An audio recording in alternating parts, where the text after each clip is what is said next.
Hi, and welcome to another video, this one on titration calculations.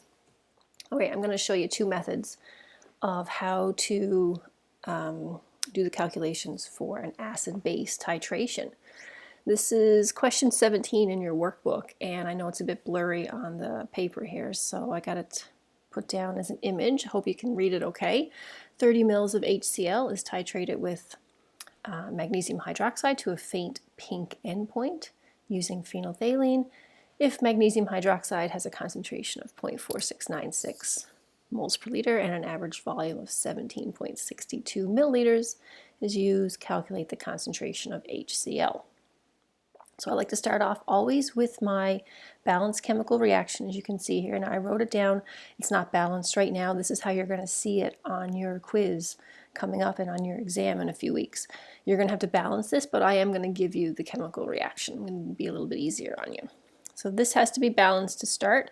We have two hydroxides, so I'm going to put a 2 in front of my water and then a 2 in front of HCl.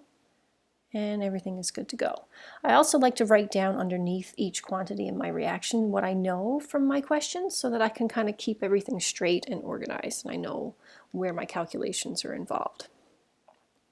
All right, so this is a chemical reaction. It's mole based. If you know the moles of any one quantity, you can figure out the moles of everything else. And then in an acid-base reaction, at our endpoint, when our color changes, we know that our moles of acid equal our moles of base.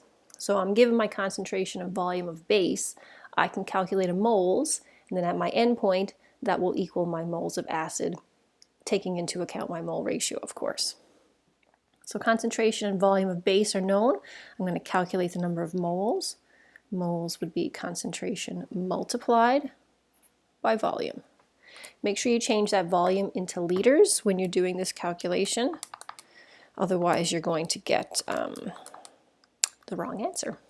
All right, so I have for my moles 0.0082744, and I'm not rounding anything. I'm going to keep my 4 sig figs, but then like 1 or 2 extra just because I don't want to round anything at this point. I'm going to wait till my final step. So that's my moles of base at my endpoint. Like I said, if you know the moles of any one quantity, you can figure out the moles of everything else in your reaction. So we're going to use our mole ratio. We have a 2 in front of hydrochloric acid. That would be a 1 in front of your magnesium hydroxide. You don't have to write the 1 if you don't want to. So a 2-to-1 ratio. So if I have 0.008 moles of base, I'm going to need twice as many moles of acid because my ratio is a 1-to-2.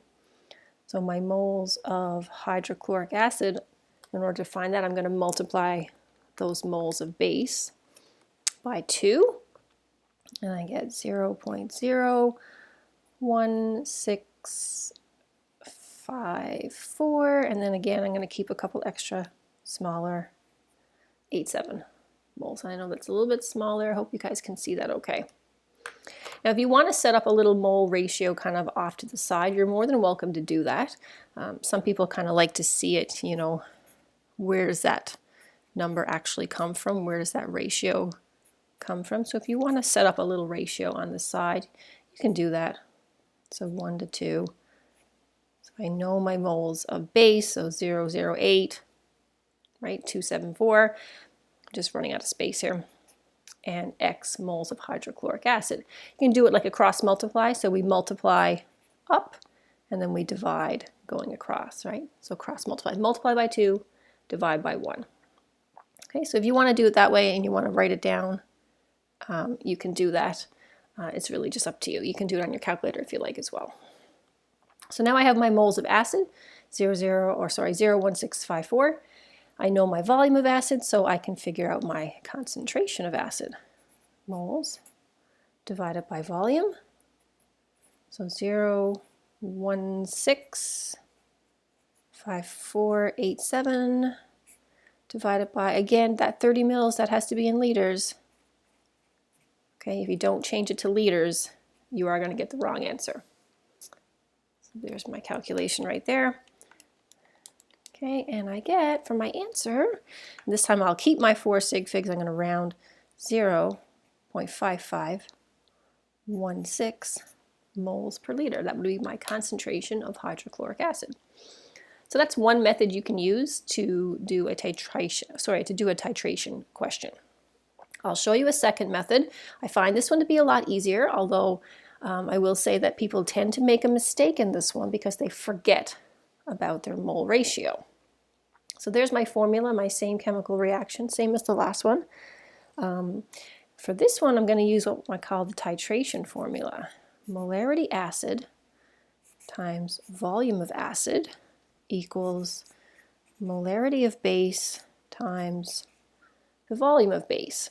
With one little tiny thing put in here, I'm going to put in my mole ratio. Moles of base go on the acid side of the formula, and moles of acid go on the base side of the formula, because at my endpoint, my moles of acid and base are said to be equal. So I want them to be the same. Okay, so then I'm going to make my adjustment to my formula using my mole ratio from my chemical reaction. 2 is with my HCl, that would be my moles of acid, it's my small n, small a. And then 1 is with magnesium hydroxide, that would be my moles of base. So I'm going to readjust this formula, and it's going to look like MaVa equals 2 MbVb. Now that's the part of the formula that will cause some people issues. They're going to forget to make that adjustment and forget to put their mole ratio into their chemical formula, okay, into their reaction formula here. If you do that, you are going to kind of mess this up. You're going to fool it up. You're going to get an answer that's like twice as big or twice as small as what it should be. From this point, I know I'm looking for molarity of acid, so I'm going to rearrange my formula to find molarity of acid. Again, I'll just move this up here so you can see it. So I've got my formula Ma equals 2 MbVb times Va. Okay, and then I'm just going to put in my quantities that I know from my question. So molarity of base, if I'm looking through 0.4696, that's moles per liter. The volume of base is 17.62.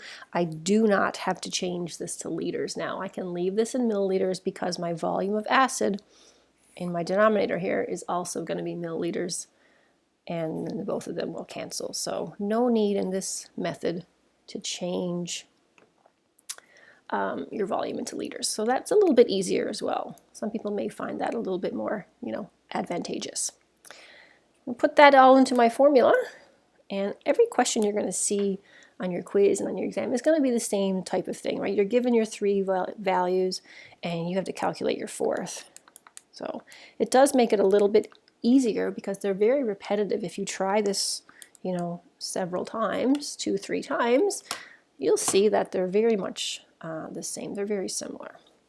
And I'm going to get, for my answer, 0.5516 moles per liter, which is what I should get. That's what I got when I did this the first time using the sort of the mole ratio method.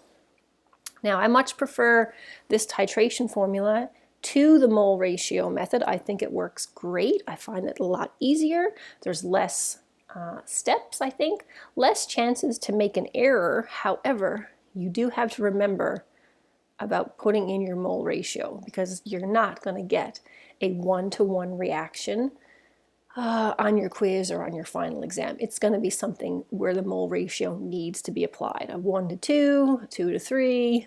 Right? So you're going to have to make an adjustment to that formula somehow.